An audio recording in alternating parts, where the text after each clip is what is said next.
I'm Heather from Hey Booktubes, and today's Fae Romance Recommendations, where you get to see my secret shame. I did not realize this until I made the list for this video. But turns out I've read a freaking ton of Fae romances and haven't finished any of the series. Like, any of them. It's a problem. These are the ones I liked. I've read more than this. I haven't finished any of them. Except for Sarah J. Maas and Holly Black. But then I haven't read their newest editions. So like I read the original trilogies. It's apparently a very real problem that I did not realize that I had. So if you've read any of these, please let me know what series I should prioritize finishing. Who knew? I didn't, but I know now, and apparently I have a very, very, very real problem with completing Fae series. So the books are listed in the description, as always. If they are available on Kindle Unlimited, they are marked. They are also linked for your convenience and my pennies. And I've always had a thing for Fae. Like, ever since I was a little girl, I read a ton of, like, fantasy and fairy tale retellings as like a child. I remember, I think one was called Shadow Castle. I love that book. I don't remember exactly what happens, but you know.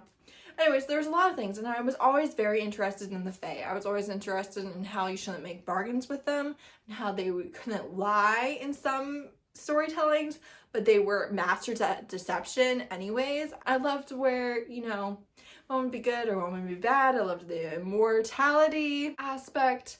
I love the pointed ears, who doesn't? I just think that the Fae are a very interesting thing to write about. I also tend to like Fae as the love interest rather than the protagonist, but that's true for kind of all of my recommendations. If I am recommending a vampire romance, it's usually because the love interest is a vampire. Same thing here with Fae. I want the love interest to be a Fae. Okay, my very first one is Sarah J. Maas. This is truly the author who really cemented my adult love of Fae as the love interest, specifically the ACOTAR series, also known as A Court of Thorns and Roses. There's Fae in all of Sarah J. Maas's books, however, or series perhaps I should say. However, this one specifically takes place in the Fae lands, so it's the most Fae of all of them. It has been my favorite. Now I will say I've not read A Court of Silver Flames, and I have a ton of anxiety about picking up that book. I think I just don't want to watch them suffer and have to read hundreds of pages of like, having my heart hurt in order to see them be happy. I want them happy on the very first page, and we all know that's not what it is.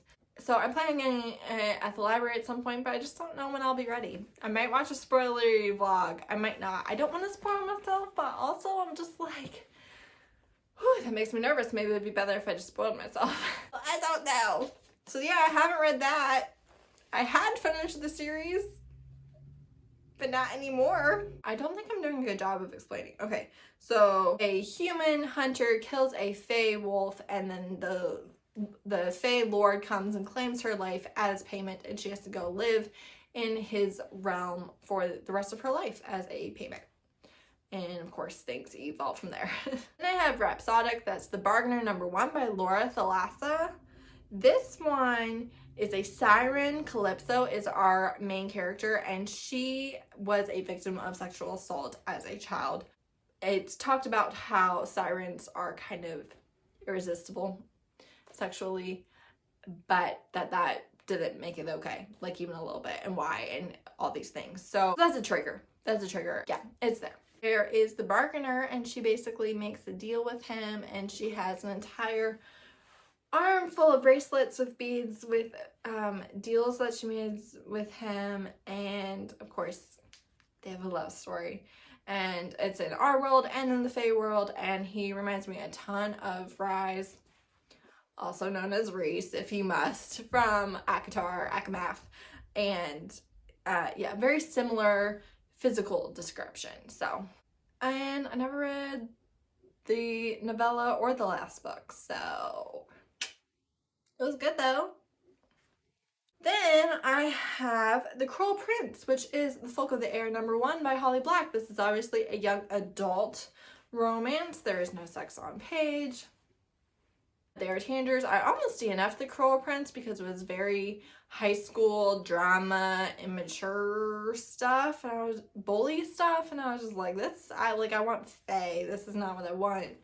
But I ended up loving it. I loved the intrigue and the politics and the assassin-y stuff and the poison and the swords, and that's the type of thing that I dig. So I did end up loving it. I have not read the Carden book, the King of Elf Came to Hate Stories or whatever. Haven't read that. Haven't read his leathers that were in the Barnes & Noble editions. But I did really love the original trilogy. The Cruel Prince, we have again a human girl, and her sister is half fae, but she and her twin are human, and the half-sister's real fae father comes and kills their parents and takes the children back to the Fae lands. And Fae, they can't lie in this one, but they're also very brutal, and casual cruelty for entertainment is a big theme. And I really enjoyed watching just a human who didn't end up with any wild magical powers. She wasn't the chosen one. She wasn't secretly half fae or the long lost elf princess or any of the things.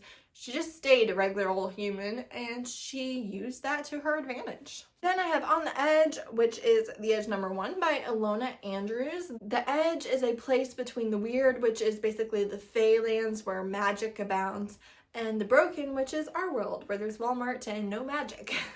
Rose lives on the edge. She has enough magic to live there, but not so much that she can't cross into the broken. And there's all sorts of things. And then a Fae noble comes and wants her and her very specific magic. And it's really good. I recommend.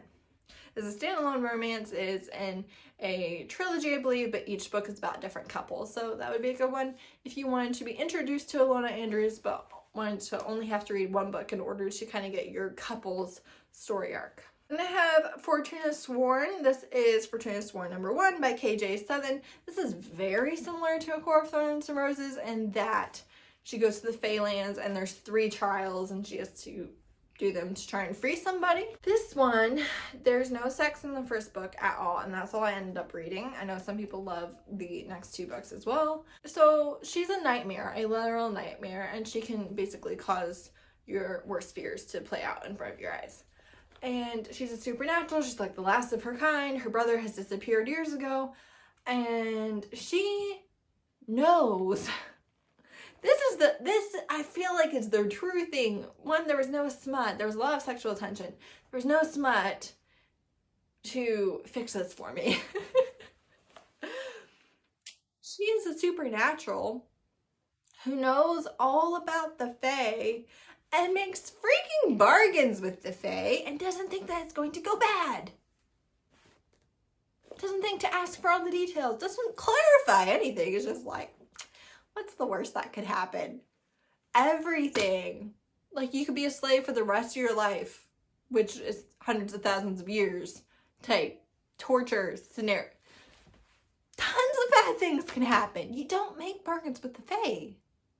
Like, you don't do that. I can't.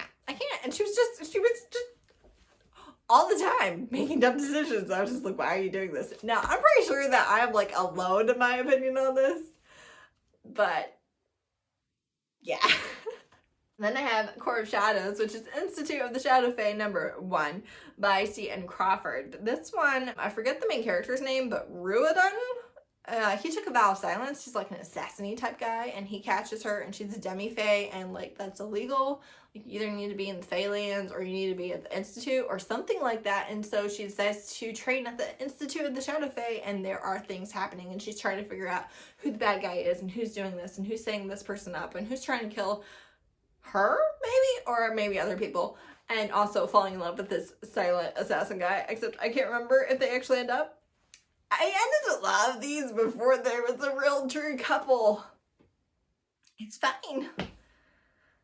It was good. It was good. Then I have Fighting Destiny, which is the Fae Chronicles #1 by Amelia Recommendations. Gosh darn it, would it kill you to just write it clearly? Doesn't matter. She hates the Fae. She's a witch or in a coven of some sort, and she's like a mercenary mystery type person, and she is trying to break into something. It's like a trap, and then it's the Prince of the Dark Fae, and he wants her to work for him, but she hates the Fae. And he also reminds me of Rysand, with the physical description and the Dark Fae Prince element, yada yada yada.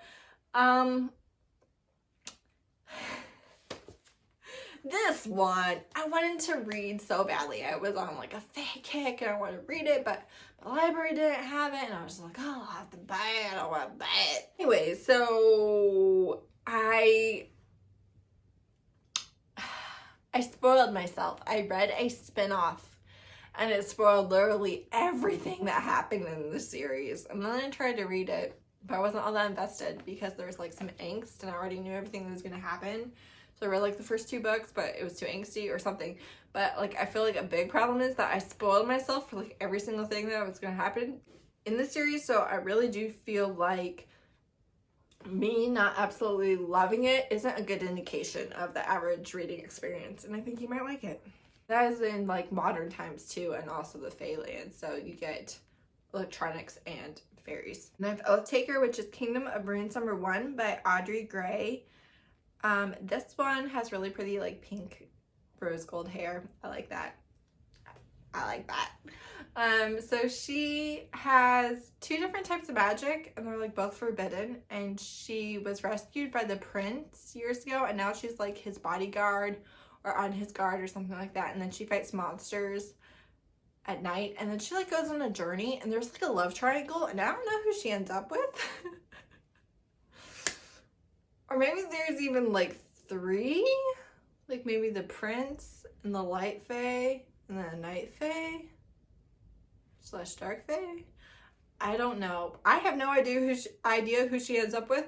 I remember really enjoying it, wanting to continue. The next book wasn't out, and then by the time the book came out, I didn't pick it up. So that's where I'm at with that. But I do remember really enjoying it. And there were some good conversations in there, and some banter, and some tension and stuff, but I don't know what happens. Then, lastly, I have Fae's Captive by Lily Archer. This is a serial series, so there are like 4 books for the first couple, but they're all like 100 pages or less. They are available on Kindle Unlimited, so you don't have to buy each one if you have that service. That's how I would recommend reading it. I do believe, I could be lying, it's possible. This one has pervy unicorns, and it's fun, it's funny, it's hilarious. You basically have a college student who's abducted to the Fae lands and is languishing in prison, and then a Fae king comes and claims her as his mate. I read the first 3 books, and the 4th one wasn't out yet. And then I didn't read it when it came out.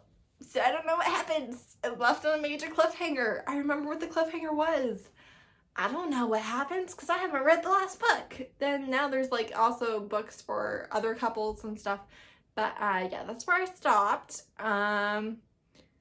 Unicorn's very fun though. Very fun. And there is some at the end of the first one. So there's like some in each one, I believe. But listen, I love the Prince King of the Dark Winter Fae thing. I have a serious thing for it. I have a type when it comes to the Fae, and that is it. Unless, of course, you're talking about Rowan Whitethorn, in which case they have a major thing for him too. So there's that. But yeah, I tend to like the Dark Fae, the Unseelie, the Night, Winter, yada yada yada. I like that. I just do.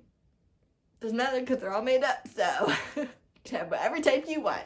So there you go, a whole bunch of series that I have not in fact finished, but really enjoyed the beginning of. What should I continue? Whether you stopped right before greatness. Like, I can't believe that you have the audacity to come and talk about this book when you don't know what happens.